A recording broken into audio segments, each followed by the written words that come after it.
৭৫ বছর বয়সেও থামেনি জীবিকার লড়াই, কমেছে শরীরের শক্তি, জীবনের নানা চড়াই উতরাইয়ে এখনো থামেনি তার পথ চলা। টাঙ্গাইলের বিভিন্ন এলাকায় বাড়ি বাড়ি ঘুরে মানুষের চুল ও দাড়ি কেটে জীবিকা নির্বাহ করছেন দুলাল শেখ। কারো চুল কাটেন, কারো বা দাড়ি ছেটে দেন। এভাবেই দিনের শেষে যা আয় হয় তা দিয়েই চলে সংসার। এই পেশা তার কাছে শুধু জীবিকার মাধ্যম নয়, এটি তার বাপদাদার পেশা। ৬০-৬৫ বছর ধরে কাজ করি। এই জন্মের কাজ করি, হাট বাজারে কোনো কাজ করি না। ইয়েতে এখন আল্লাহ আমাদের এইভাবে জীবিকা নির্বাহ করে, আমি সেইভাবেই চলছি।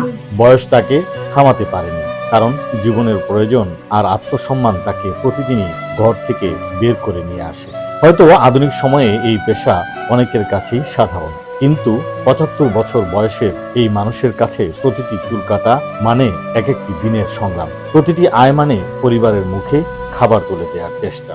এই বৃদ্ধের হাতের কাঁচি শুধু চুল দাড়ি কাটা নয়, প্রতিদিন সেই কাঁচির সঙ্গে কেটে যায় জীবনের ক্লান্তি আর সংগ্রামের আরেকটি দিন।